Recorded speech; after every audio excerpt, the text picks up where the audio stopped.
Laurie Huston's News for the Heart is dedicated to helping you give a voice to your own soul. Our hearts have the power to free us from pain and the struggles that keep us from awakening to our true essence. Join Laurie now as we delve into our heart and soul to find the path that will open us to the possibilities and lead us to the life we love to live. And good afternoon.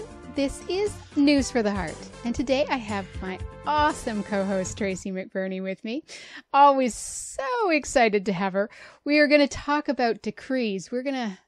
It's going to be an interesting show because I'm looking forward to it. So, yay.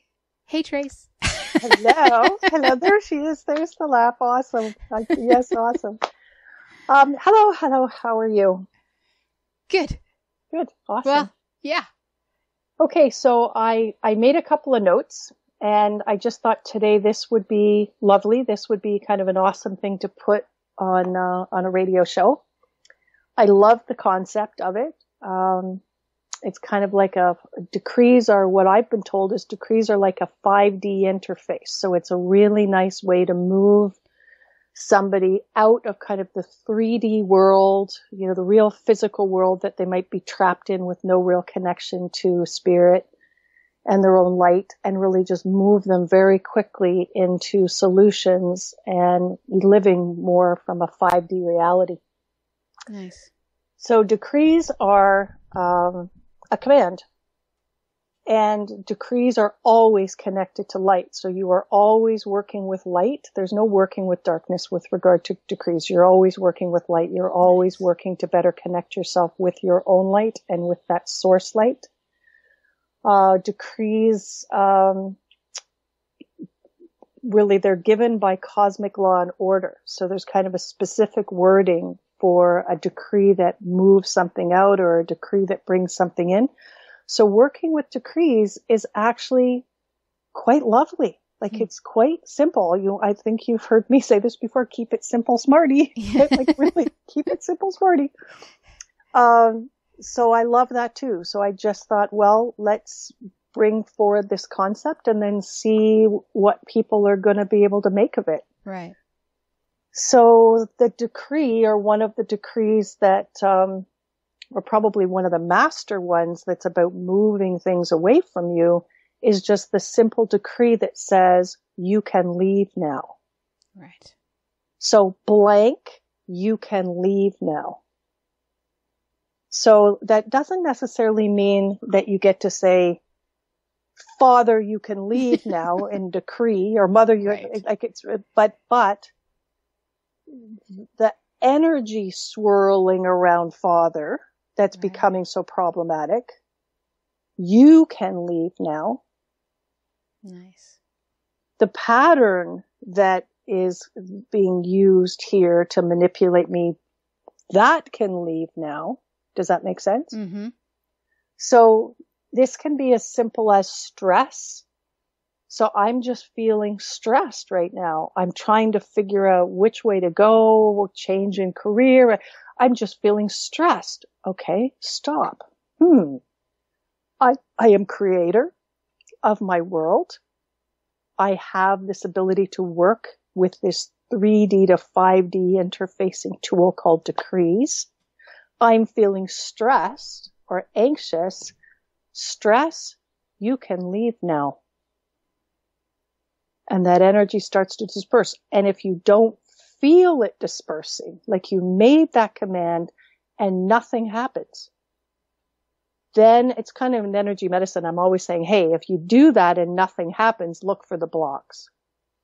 So then I would say, okay, if there are any blocks, reversals, resistances, interferences, obstacles, invisible obstacles, as long as it's safe, appropriate, and highest and best interest of the all, meaning no harm, you can leave now too. You can all leave now too. And that would normally just shift it all. Right. Unless you're still sitting there in stress. And you're going, okay, well, this is ridiculous. I've made this decree. I'm only working in light. The stress isn't moving. The stress energy isn't moving. The blocks and everything I've asked to move, I could feel those moving, and yet I'm still feeling this energy that I call stress. Well, maybe it's not stress. Maybe it's a different name. Maybe I need to recognize, oh, I've called this stress that I'm feeling all over me. But if it's not stress, okay, I leave it unnamed. You can leave now. Oh. Or it could be that, wow, maybe this is a way that I know how to live. I can't just move this because this is how I live. I live in stress. So I haven't brought in another way to be. So maybe there's a decree to bring something in to make it easier to move something out. Like lots of times it's, let's move that out, let's move that out, let's move that out, let's decree that out, let's move that out. And then we've made all this beautiful space to bring in something new. But sometimes we got to bring in the new first. Right. We got to anchor in something positive, and then we can go, all right, stress can leave. Because now I know that I can live somewhere else. Like I'm bringing in that possibility. I'm decreeing it in. So it's like living in joy. Living in joy. You can come in now. Living more in joy, living more in happiness. You can come in now. So get that for a second, that living more in joy, and you're speaking to it like it's a real being, like it's real consciousness. That's a real, like your mother's coming, walking in the door. It's a consciousness. You can come in now. Like it's its own entity. You can come in now. You are welcome now. Come in now. Like maybe the reason why I have no money is because I never really let it in. Maybe the reason why I have no money is because there's all sorts of things that have to go on before money can come in. So now I'm decreeing that money can come into my life, and money can come into my world, and money can come into my bank account without me having to fulfill all of the old reasons and all of the old ways that previously I needed to fulfill. I'm going to let money freely come in to me because I'm exhausted. And it's not any fun. This relationship with money isn't any fun, trying to fulfill all of the ways that I've had to fulfill it in the past. Yeah, isn't that kind of fun to sit with? Yeah. Right? So decrees are lovely. So you've got the blank, you can leave now. So that includes a way of thinking. So a way of thinking that, we're having an issue with our soft tub in the back. And I could hear my husband yesterday telling me how expensive this was going to be to fix it. Right. And he's got this big, very disturbed look, and it's just like, and he's now created this big, huge expense and this big, huge amount of money and all of the upset around that and all of the worry around that and all of the emotion around that. And I just was sitting there because all that energy's in their space between he and I just literally inside of my head, that way of thinking that it's going to cost all of that money, you can leave now. You can leave now because it's in my space. That's limiting everything around us right now around this. And so exactly that. I decreed it differently. All of my husband's ideas about how it's going to cost so much money, all of the anger, all of the upset, all of the judgment of self, all of the, you can leave now. All of the fear around this. And around the cost of this, you can leave now. Because none of that's helpful. Because at the end of the day, we don't really know. And if we just create it like that, then all the miracles that could happen, like there's the gentleman at the store who recognizes that our warranty is only out of warranty for about 6 months.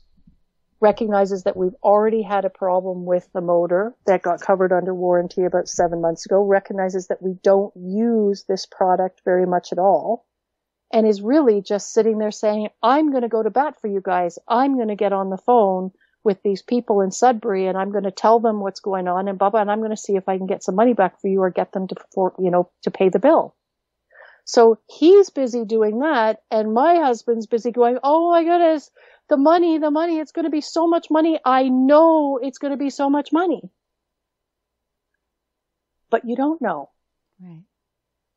You just think you know.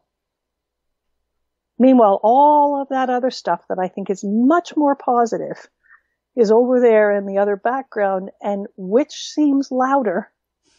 It feels like my husband's fear around all of this is going to be an anger and upset and judgment of self. I think all of that's going to be louder than Talon's passion at the Poolmaster store to see what he can do for us by going to bat for us with the company. Right. And it almost feels like whichever one is going to be the louder one and the one that's more passionate. And it feels right now like it's probably going to be my husband's more passionate anger right. and judgment. Right. So I just thought, let's move that. Let's move that because it's not doing us any favors, and let's just leave in place all of the energy that's going to be the Talum energy, and then put into place, thank you this universe, thank you. So then what's the other positive decree? What do I want to bring in? I want to bring in the easiest, most effortless solution to this hot tub repair. Thank you. You can come in now. You can come in now.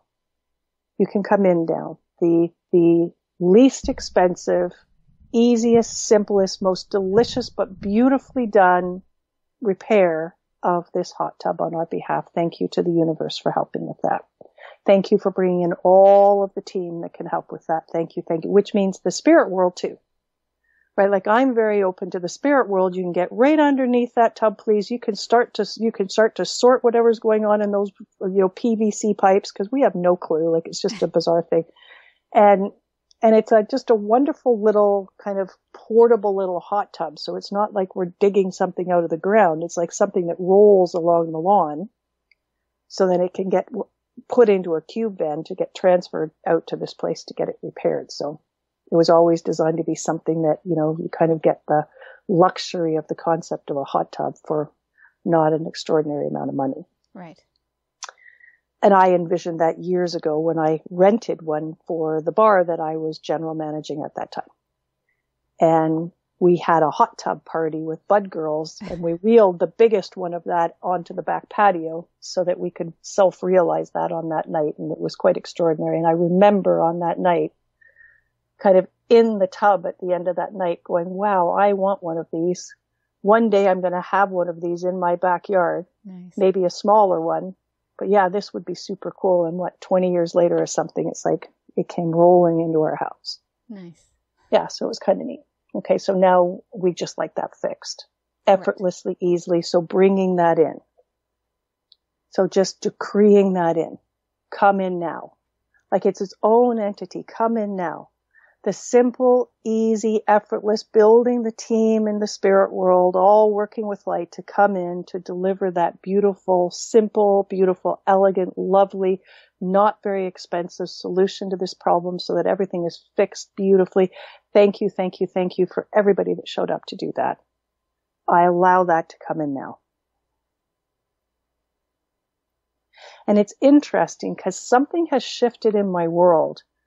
Because I'm not, and I know that it shifted, and it all has to do with a Vitamix, and I didn't know I was going to talk about that, but I will. What's very interesting here is it's coming in. I'm allowing it to come in just like that, and not because I deserve it, because I want it. Because I want it that way. I want it that way. I'd like to create with this universe to bring it in that way. And there's no concept of deserving it. There's no concept of worth, There's no concept of, there's no, let's just look at your spiritual report card and see how many check marks you have on that and whether you have enough value here. Whether, it's just like, no, I just want it to show up like that. Nice. That's what I would like. I'd like this to not be so expensive. I'd like the hot tub to be taken care of really well by really good people, really good energy in the spirit world as well as in the physical world. Amassing that team that can get that job done. Like, I'm perfectly open to the concept of psychic surgery on the hot tub. You're bringing in the masters, grandmasters, great grandmasters in the spirit world that have the expertise to do that job. No problem. Please come. Please come help them. Please come guide them. Please come be with them. Please come make this beautiful, delicious, cheaper. I really will just mass all of that team. Come in now. Thank you. So the reason why I said that about the Vitamix, and I hadn't really realized that I was going to do that until I realized I made that decree to bring all of that in, that or better. And I just didn't feel any tweak to deserving at all. I didn't feel any of that old energy at all. It was just this clean, just bring that in because I want it that way. It's just like, and I'm scratching my head. Is this me? Is this me? Is this me? Yeah, this is me. Wow, that's a shift. And so to the Vitamix story, this year, in the pandemic year, I bought myself a Vitamix. And I have wanted one of those crazy blenders for maybe 20 years. And for maybe 20 years, it has been a want. It has been a, wow, that's delicious. Wow, that's amazing. Like, wow, look at what that does. Like, oh, holy man, that's just, never gave myself that. It was always, wow, that's really expensive. That's a really expensive thing. That's a really expensive. I don't blend things enough to put that on my counter. Right. That's just too expensive. But then I watched this year, I looked because Costco had a sale on Vitamixes, which of course in my world, like Vitamixes don't go on sale. Like they just don't go on sale. And there was Costco with $150 off price on a Vitamix. And I'm looking at Cody going, you know, Vitamixes don't go on sale. And this is on sale. Like this is extraordinary. Like, I mean, I have to get out of my way. I've got some Christmas money. This is what I should spend it on. I've wanted a Vitamix for so long, and my brother gave me Christmas money and said, you know, just buy something that you wouldn't normally buy for yourself and just buy it and enjoy it and blah, blah, blah. And of course, I'm sitting there. I can't do this. I can't, like, I mean, the guilt, all of the craziness inside of my body. I mean, I can't even tell you.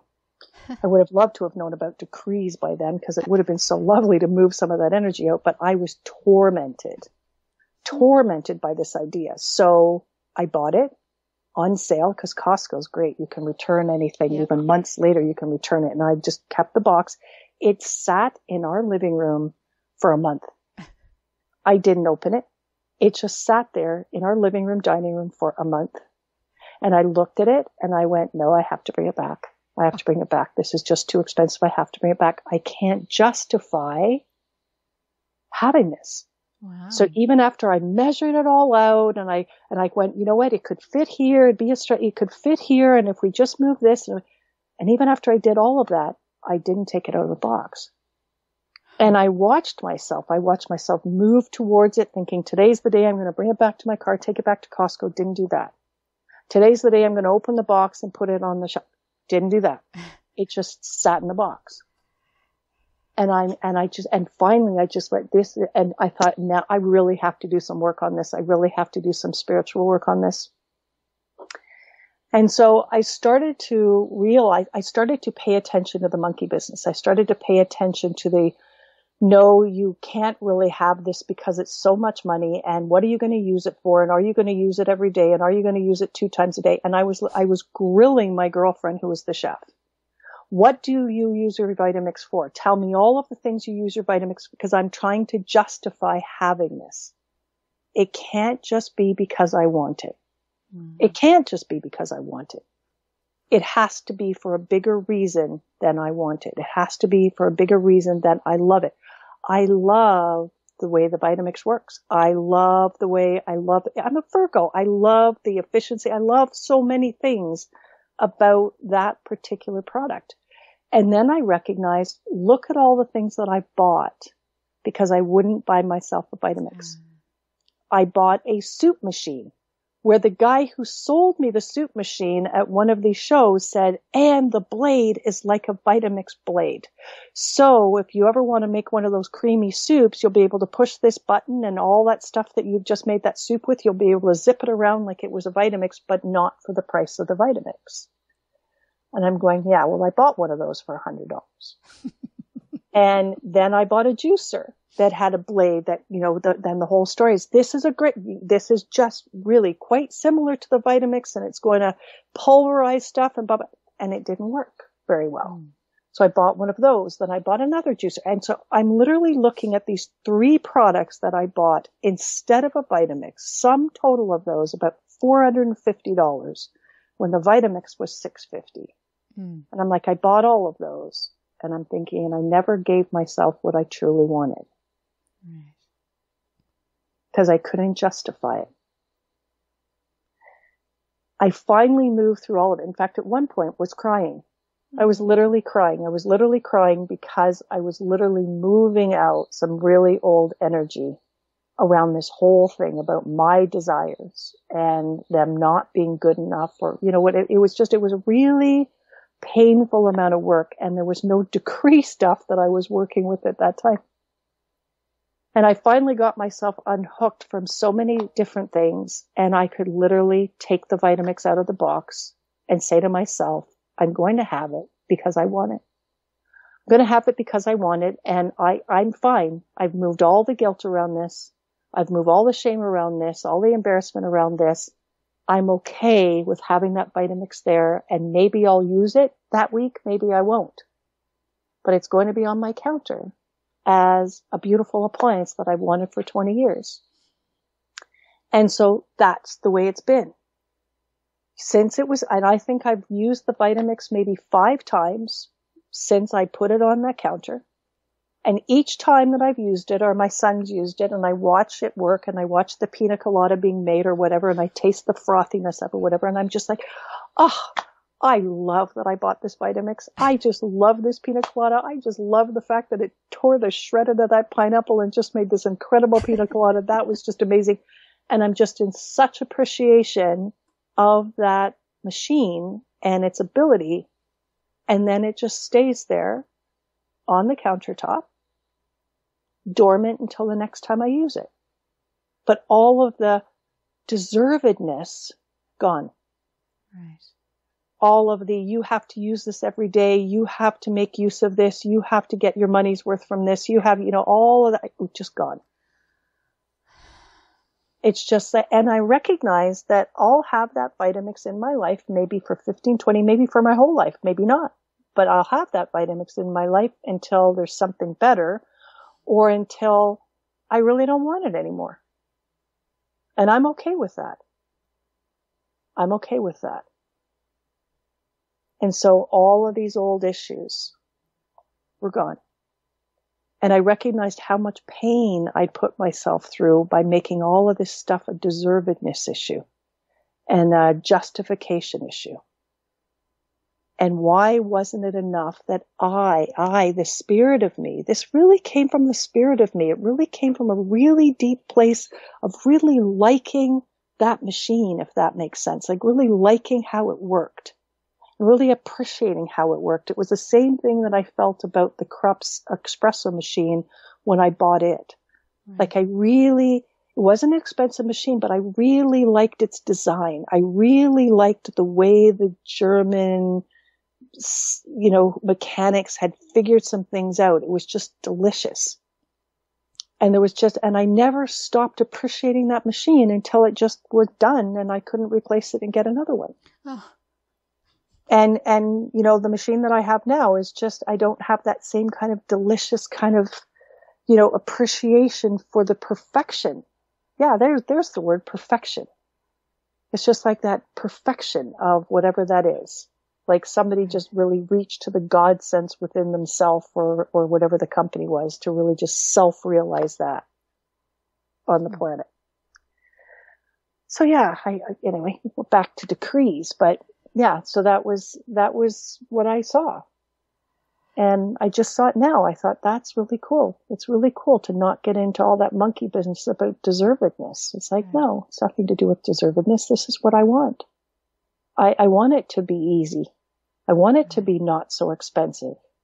I want to call in the spirit world. I want to call in the magic. I don't want to call in black magic, but I want to call in white magic. I want to call in the spirits, the masters, grandmasters, great grandmasters. Like, they're already there. They're already there at Pool Master, waiting for these guys to come, and they're all going to be together, sorting that out. And maybe one of the spirits will be right there, being a wonderful force and heart for Talon when he's on the phone with the people in Sudbury. Yes. Because I asked for that. And when did you figure out the decree part? Like, what came about that you realized how powerful this was? Well, I think I've always used this word now for a lot of the time that I've been in an energy medicine, or I've been teaching energy medicine. There have been times when I've just added the now to the end of one of the sentences that we were asking for, but didn't really realize thoroughly the power of that word now. And I'm allowing that now. I'm bringing that in now. Bring that in now. It's a decree. Right. It's really recognizing, like, those statements are really recognizing I am co-creating this experience with this universe. Right. We are one in this, working together when I'm saying those things. Yeah, and I mean, some of this has been very new to me, but I loved the concept of taking a statement that somebody gets themselves all wrapped up in, like, oh, that's impossible. That's impossible. That will never happen.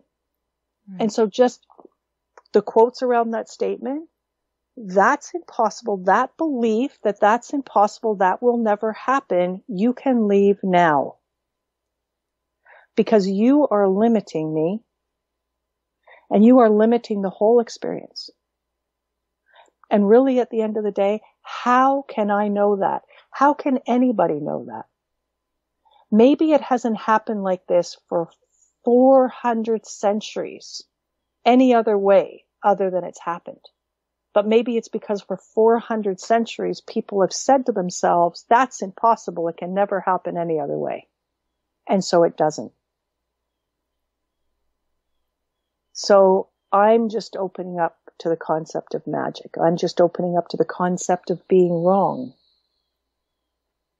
Of releasing myself. It's not so much wrong. It's more that we have stuck in our patterns of belief. I mean, it's our fears that are blocking us. It's our fear that's saying, oh, we can't have that. We don't deserve that. We're not worthy of it, or we're not lovable enough to have it, or, I mean, those are fears. It's also opinion. We took on yes, the look of somebody else, or the opinion of somebody else, or our own opinion, and then made a whole bunch of what can we have, what can't we have, what are we capable of, what are we not capable of, based on that.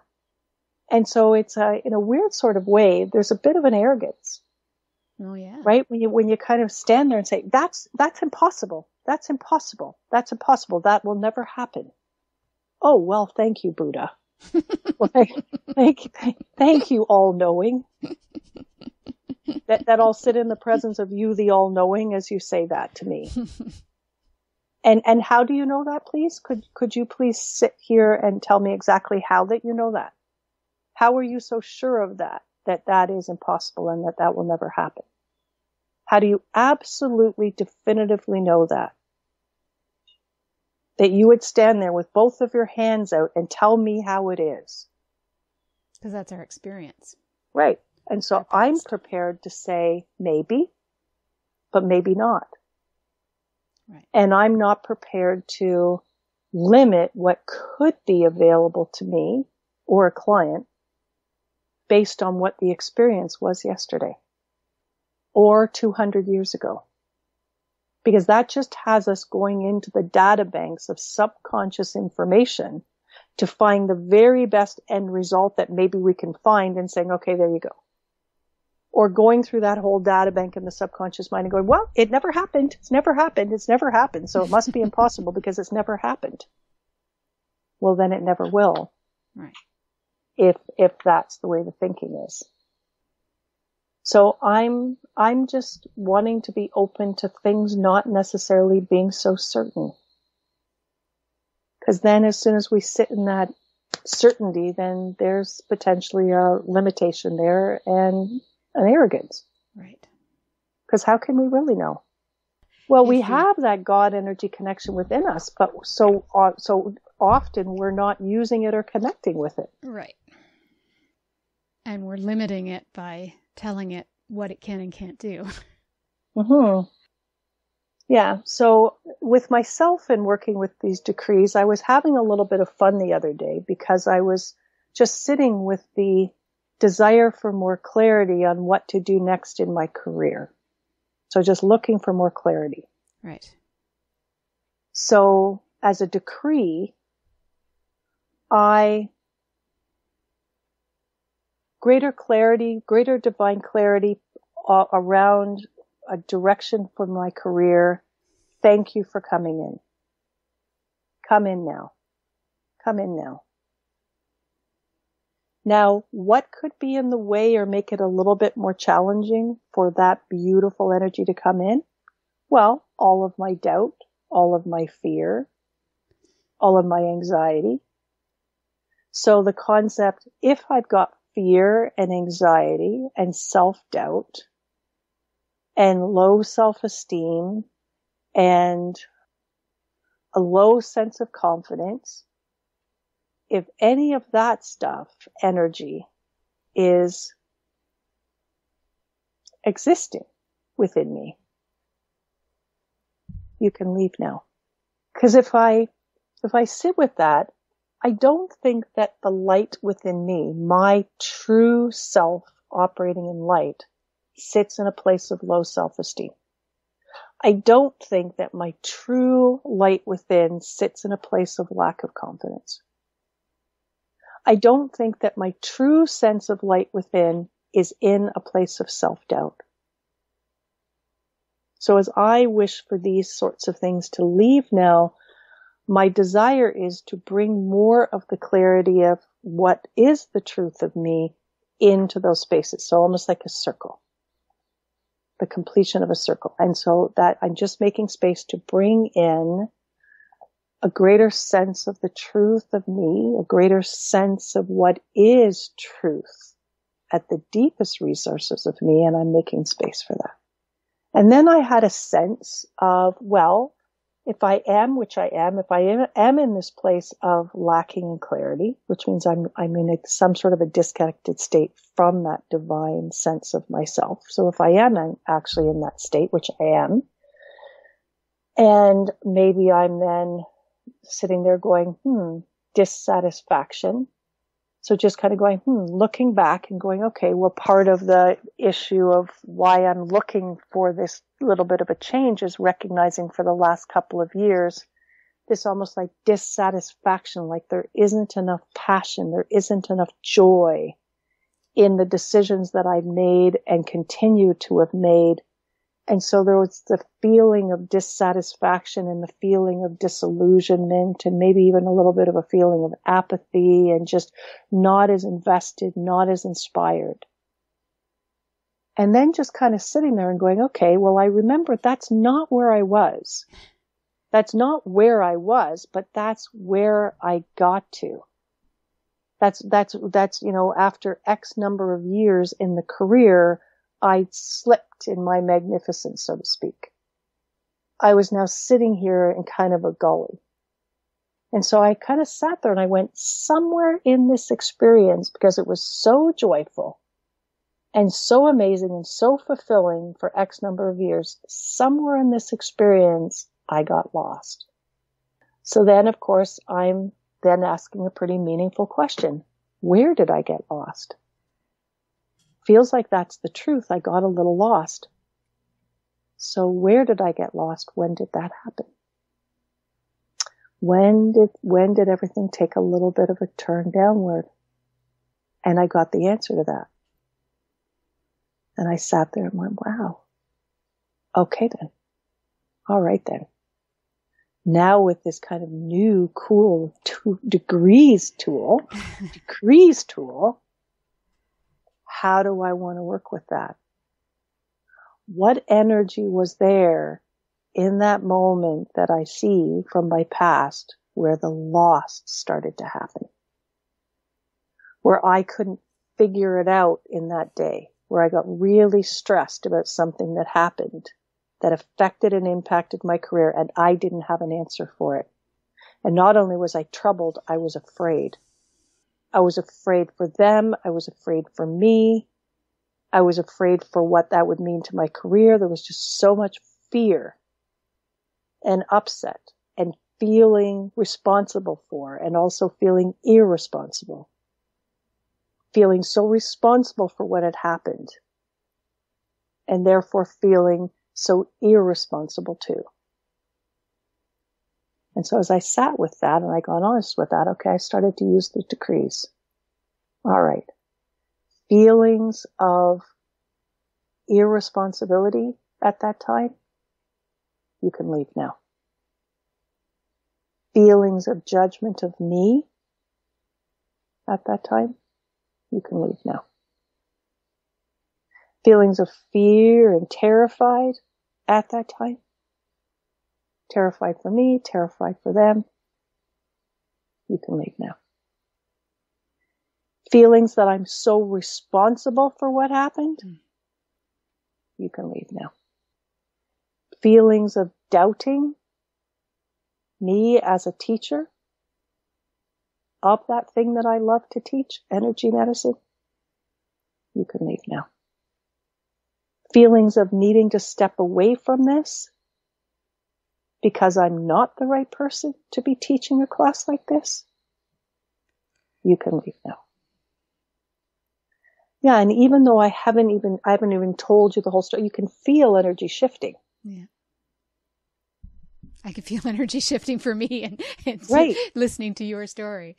Right, because as I tell you that story, as I gave you that vulnerable moment in my life, people can find it. They can find their own moment where something went wrong as they perceived it, felt such a level of responsibility to it, or irresponsibility, or both, felt terrified, afraid, not knowing how to handle it, And of course, if I say to myself, you need to step away from what it is that you love, you need to step away, you need to distance yourself, you need to not do that anymore. Well, no wonder I'm lost. Because I'm telling myself to step away from my calling. I'm telling myself to step away from that which is foundationally part of such a deep connection to my light within, and I'm telling myself to step away from it so I can protect other people. And the judgments of, I didn't know enough, and I didn't frame it well enough, you can leave now.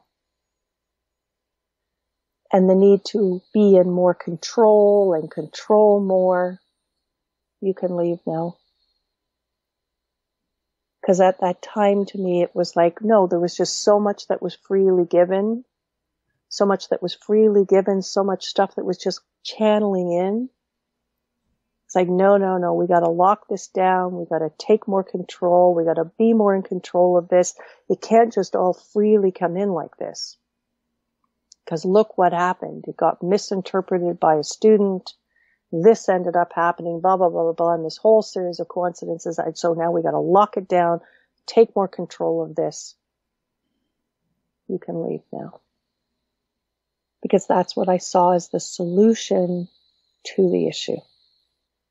So divine solutions to this issue. You can come in now. And if there are any blocks, reversals, resistances, interferences, obstacles, or invisible obstacles to those divine solutions coming in now, to what went on at that time, that as long as it's safe, appropriate, and highest and best interest of the all, I allow for those all to be released. So I don't leave myself in resistance to divine solutions coming in. Yeah, it's pretty special, right? Yeah, and easy. Yeah, really easy. Okay, before we started the call, we were having fun just playing with the concept of, what did you call it? You called it a pulling on your right side, coming down into your butt area, and you only gave it a 3 out of 10. Right. At that time. So it wasn't what I call a big pulling of pain, but it was a 3 out of 10 at that time. How is that feeling now?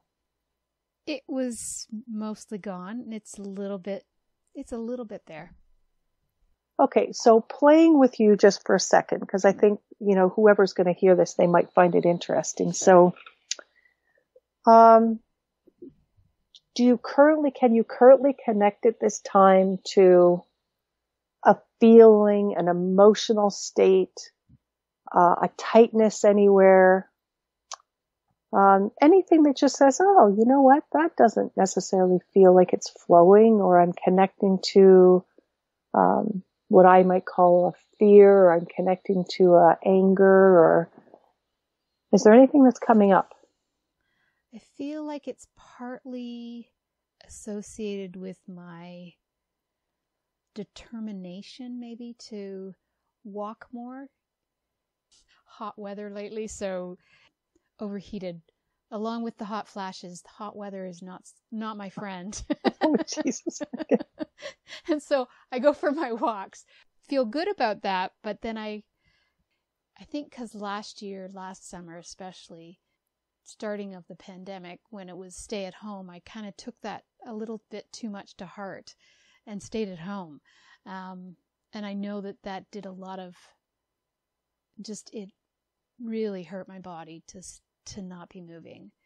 And so now it's like I get almost anxious if I haven't moved. And I figured, it's like I'm determined, but I'm pushing myself maybe too much. Okay, so, all right, so let's just unpack this a bit, because I don't feel like we're going to do any harm in any way, shape, or form. But you've said certain things, and I'm going, maybe we can separate these a little bit.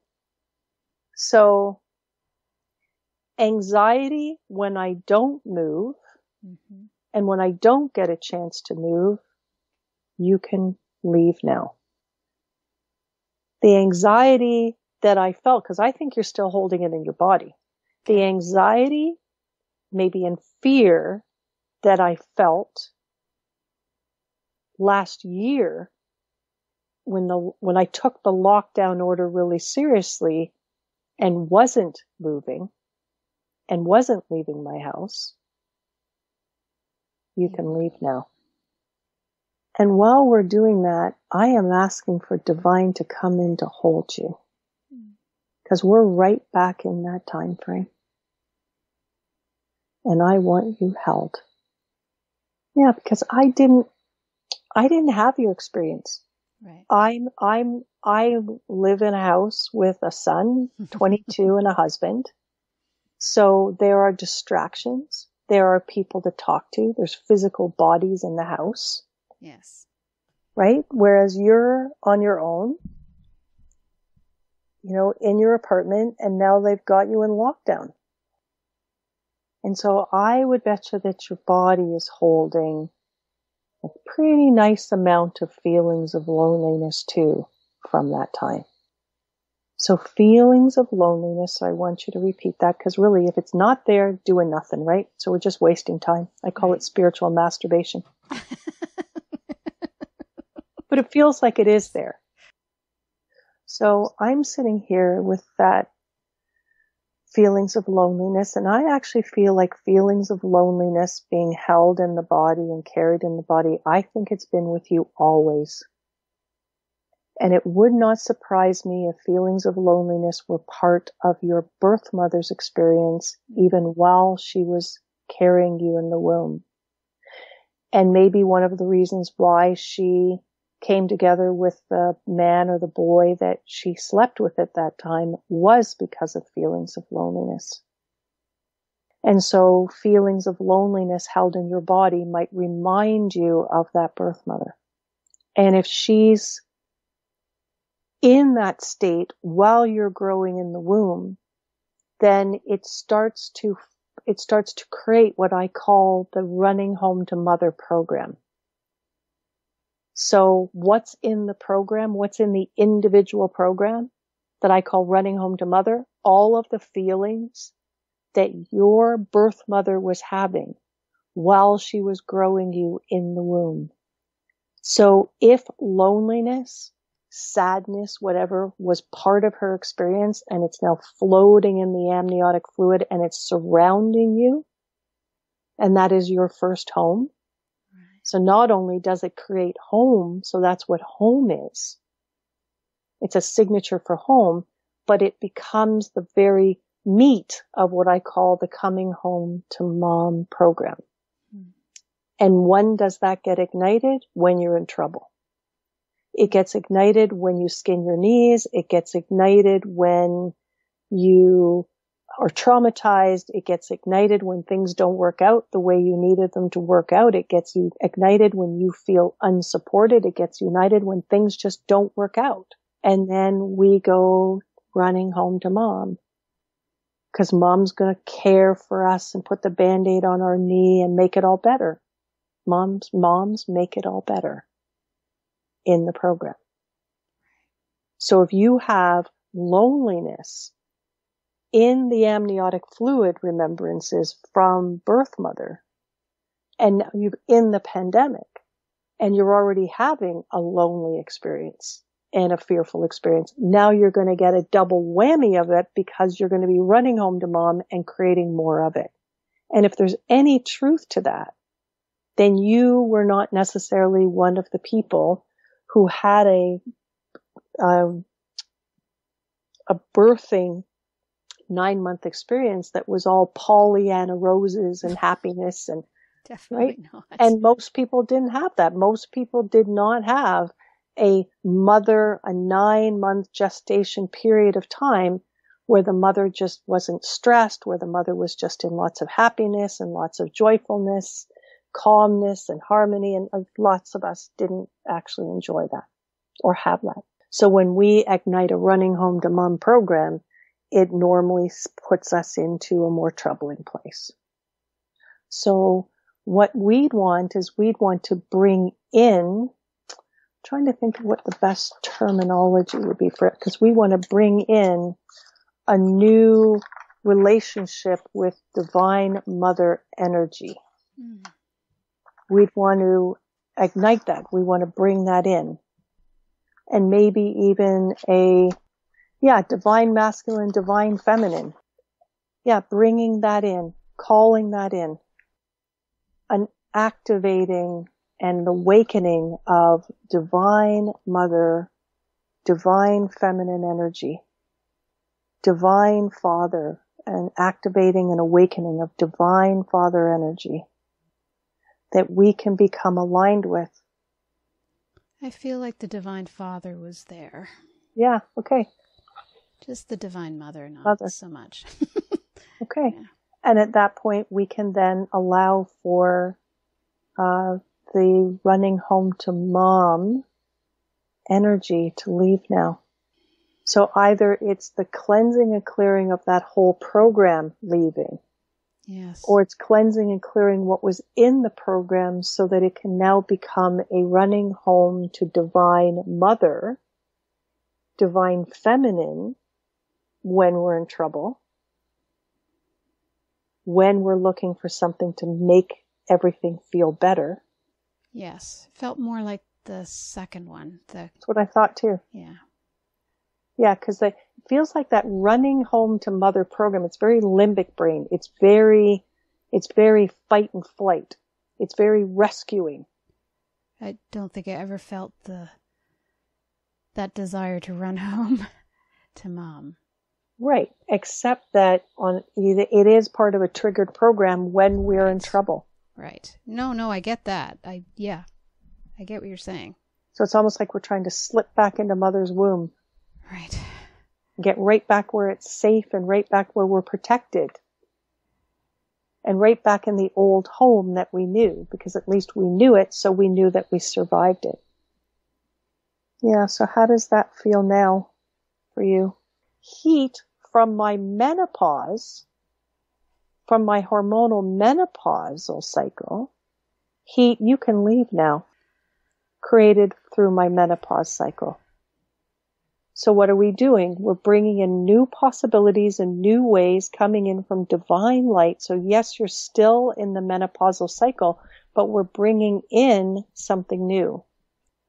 We're bringing in new behaviors. We're bringing in new wisdom.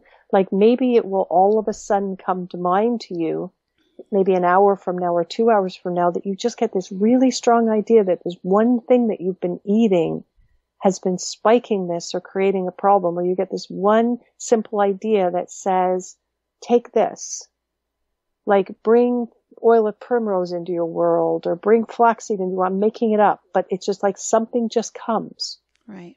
And how did that something just come? Because we've just allowed for this circle now. We've allowed for the opportunity of the idea that menopause is the process that she's going through as a woman, and she's going to get heated up in that process because that's just what happens. We're going, no, we're going to create this in a different way because we are magical and we have decreed it. So as we decree it, we're bringing in a new way that is a beautiful, lovely way, that is your way, that doesn't ask this of you and doesn't bring this in as part of the experience. And so you might want to reinforce that. I open and I allow for new divinely guided ways to go through this menopausal cycle and out the other way, you know, with minimal to no suffering, with minimal to no hardship. That this would be an easy menopausal transition. I bring in easy menopausal transition. I bring in easy, graceful, natural menopausal transition. With next to no suffering, next to no pain, next to no hardship. I transition through this menopause easily. I bring that in now. Yeah, because clearly you've got programming, and you've got programming that literally is creating this with quite a lot of hardship and heat.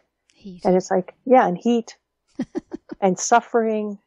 I allow this menopausal transition to be graceful, beautiful, effortless, easy transition. I allow for that, and I allow for that now. I give that to myself now. I allow the universe to give that experience to me now. Just like I've allowed the universe to give me this experience of overheating and suffering and hardship and painful transition.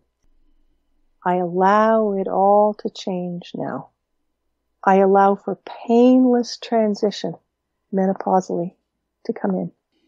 I release all blocks, reversals, resistances, interferences, obstacles, invisible obstacles that might be standing in the way of what I've requested, as long as it's safe, appropriate, and highest and best interest of the all.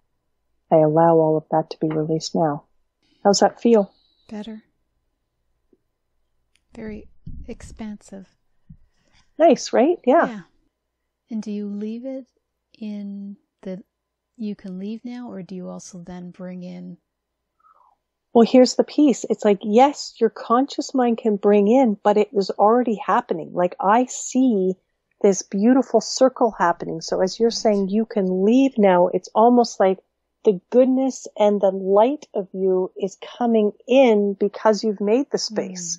Okay. So when you bring the light of you in, what new ways of seeing are you going to see? What new truths are going to land in your world? Because it's almost like you're just pushing that away, and then, whoa, it's like this equal and opposite reaction where the light of you just comes in to fill in details. The light of you just comes in to bring it, to be more in your space. Because these sorts of things that we've been believing have been taking up the space and creating pressure in the space and compressing you, the light of you, in the space. So now as we move that stuff, it's almost like, oh, look at what's popping out. You. Look what's coming out. Look at what's coming out. Look what's pouring out. You. Love it. So sure, you can do some of the work that we've been doing, which is, and because now from a conscious perspective, that feels good, where you're just kind of going, oh yeah, I want to bring that in. You can come in now. Right. But maybe it already is coming in now. Right. Maybe that's exactly what was coming in now. And the reason why it's even come into your head is because it's coming in now. But sure, affirm it. Get your conscious mind involved. Absolutely. Because then it makes sense to your conscious mind. Right. And now it all makes sense. And if it makes sense, then it makes sense to your left brain. And your left brain is so much happier because it makes sense. And then so much more able to come along for the ride, because a lot of this stuff is quite right brain, right? So if we can engage the left brain a little bit with exactly that, letting the conscious mind have a conscious moment and an aha moment. Yes, let's bring that in. The left brain's, oh, yes, okay, yes. Yes, I can go along with this. Yes, all right, this magic stuff that she can, yeah, okay, but this makes sense to me. Yeah, and the more it allows for your left brain to make more space for your right brain. Because one of the things that's going on in our North American world is that we're very left brain dominant. Definitely. You know, the left brain is very much smothering out the right brain for a lot of people. So the left brain is very logic, rational, mathematical, precise, you know, all the double-blind science. No, we can't take that supplement in until we can see the evidence of the double-blind science. But wait a minute. Heart brain, and I've got this gut brain, and they're feeling brains. And they're good with this. They're good with this. I'm good with this. What? No, sorry. I don't need a double-blind study that just cost $1 million to tell me that this is good for me. I know I can feel. I have two feeling brains that are connected to the right brain. So I don't need necessarily all this stuff that you're telling me that I need and all this scientific explanation when I can just go, wow, that feels good. Yeah, I know what truth feels like. I can just let that truth fall in. Yeah, that's truth. Yeah, that's truth. Yeah, and it's especially prevalent in the Western society, especially prevalent here, where I feel like in Europe they really do have a better handle on kind of maybe a better balancing of a right and left brain in the way that they operate. They make space, lots more space for conversation and emotional feeling and, just giving space to the creative nature of us. Right. And the nature of us as spirit. And the nature of us as connected beings that really would like to spend 2 hours talking over lunch about many, many different topics. And to see where all of that goes in that 2 hours that we've just given ourselves for lunch. So that was one of the things in the notes that I thought, yeah, let's bring that forward. Is there something else?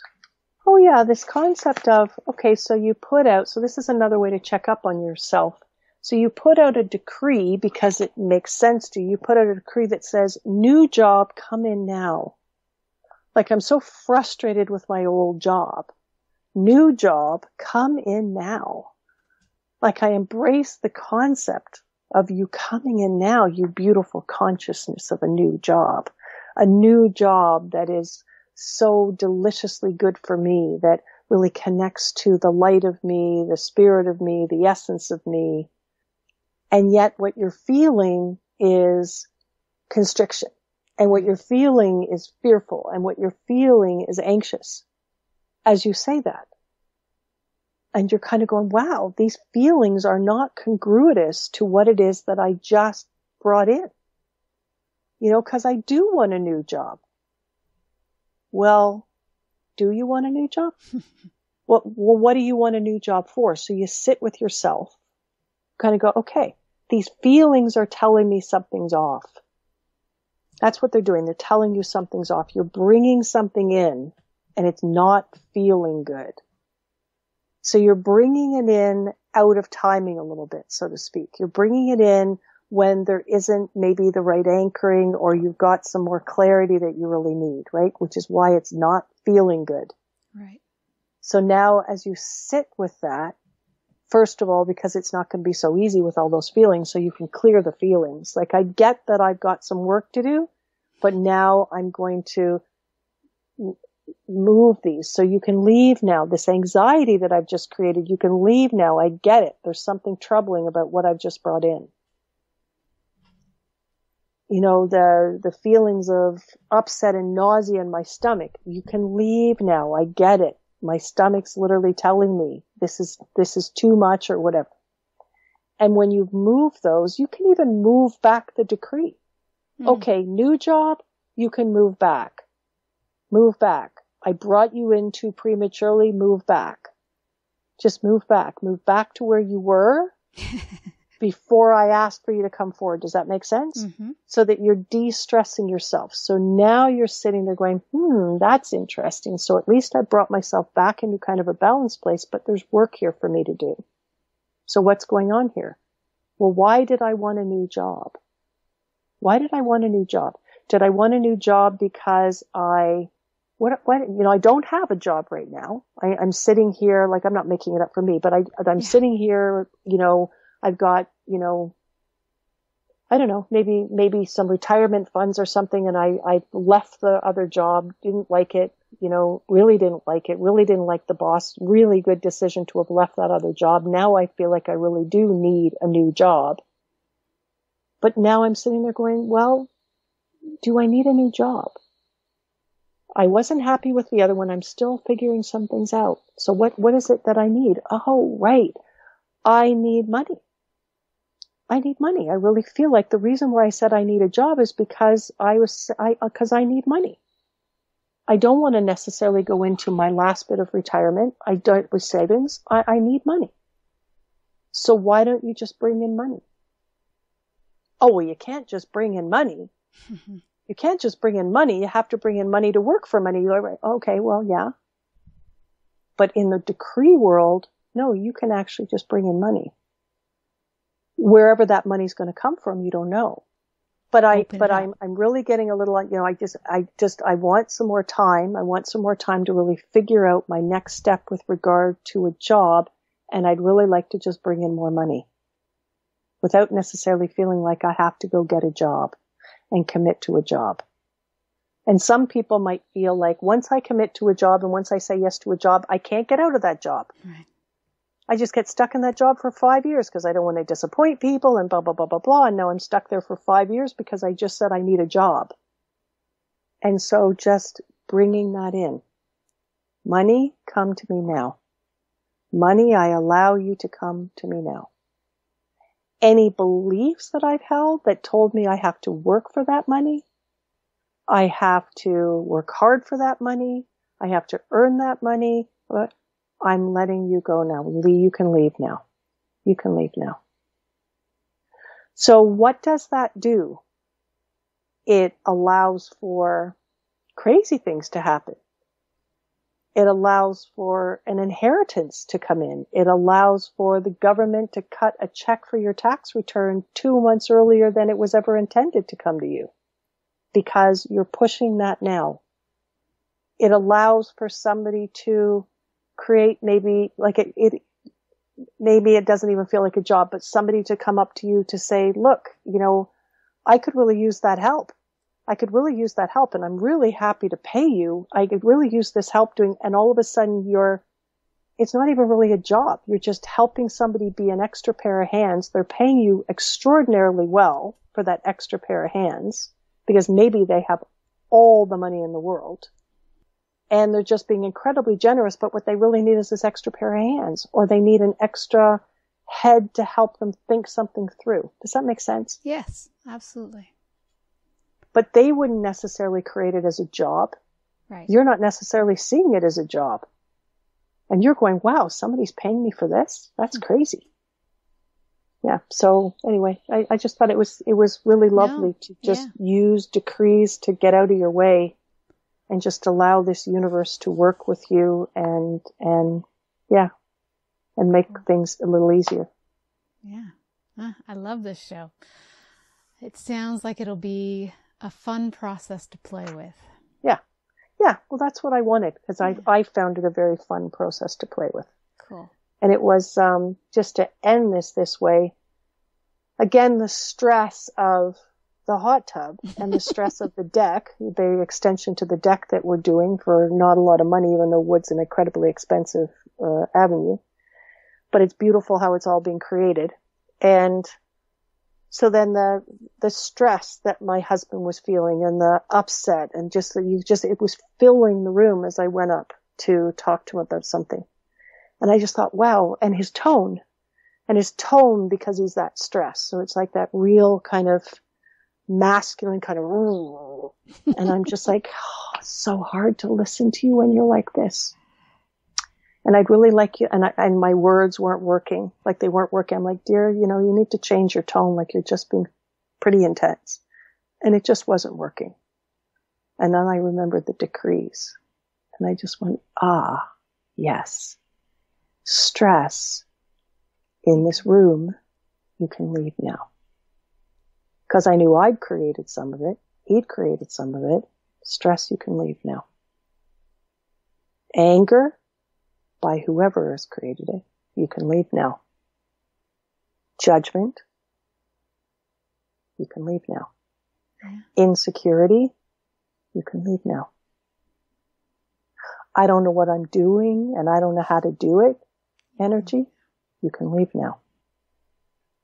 What was extraordinary was the tone changed. Everything calmed down in the room. And then we were just talking back and forth like normal people, not elevated up here, not my resisting at the same energy dynamic that he was in. It just all calmed down so that we were just talking back and forth about how something might work. And it was all just calm. And I thought, these decrees are awesome. Because what I needed, I could give to myself, even though he couldn't hear me. Right. Because what I really wanted was the energy to change.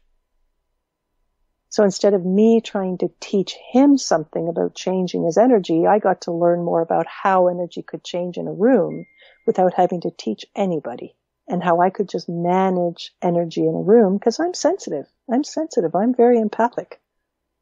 Right. And so it can become very troubling when everything's intense like that and I'm in a really kind of a gentle space. Yeah, so it's just like just bringing him down to meet me so that we could actually just talk and get stuff done. Yeah, it was very cool. Well, thank you, Trace.